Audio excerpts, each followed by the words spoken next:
বাংলাদেশি অধ্যুষিত ওয়েলসের দ্বিতীয় বৃহত্তম শহর সোয়ানজিতে রোববার বাংলাদেশ হাইকমিশন বার্মিংহামের পক্ষ থেকে কনসুলার সার্ভিস প্রদান করা হয়েছে।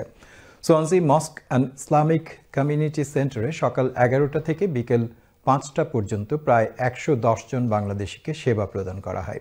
বিস্তারিত আমাদের প্রতিনিধি মুস্তাফা সালেহ লিটনের রিপোর্টে।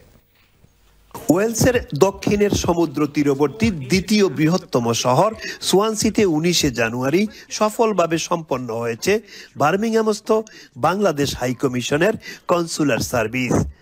সোয়ানসি মস্ক অ্যান্ড ইসলামিক সেন্টারে সকাল 11:30 ঘটিকা থেকে বিকাল 4 ঘটিকা পর্যন্ত টানা এই সার্ভিস গ্রহণ করেছেন সোয়ানসি ও পার্শ্ববর্তী শহরের বাংলাদেশি কমিউনিটির অসংখ্য মানুষ। হাইকমিশনের কাজে সার্বিক সহায়তা করেন কমিউনিটি ব্যক্তিত্ব আব্দুল কাদের, জয়নাল কুরেশি, মঈনুদ্দিন মিসবাহ, রেজাউল করিম আলমগীর সহ কমিউনিটির অন্যান্য নেতৃবৃন্দ।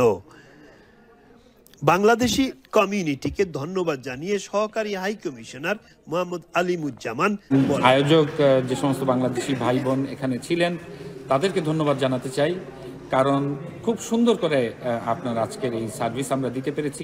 যারা এসছেন তারা সেবা নিয়েছেন এবং তারা কথা বলেছেন এবং তাদের মতামত আমি যখন জানতে চেয়েছি তারাও খুব খুশি হয়েছেন। এছাড়াও সোয়ানসির বাংলাদেশি কমিউনিটি নেতৃবৃন্দ সফলভাবে সার্ভিস প্রদান করায় হাই কমিশনের প্রশংসা করে বলেন, আজকে এত সুন্দরভাবে আমাদের সোয়ানসির কমিউনিটির আশেপাশের এলাকার সব মানুষকে এত সুন্দর সার্ভিস দিচ্ছেন। তারা আসছে সার্ভিস দিচ্ছেন, আমরা সোয়ানজি মসজিদের পক্ষ থেকে খুব খুশি। আজকে সার্ভিস ইনশাআল্লাহ খুব ভালো হয়েছে, খুব আন্তরিক আসলে তারা খুব হেল্প করছে আর কমিউনিটি সকলেও তারা কাছ থেকে সাহায্য পাইছে। হাইকমিশনের এই সার্ভিসে উপকৃত হচ্ছেন ওয়েলসে বসবাসরত অসংখ্য বাংলাদেশি।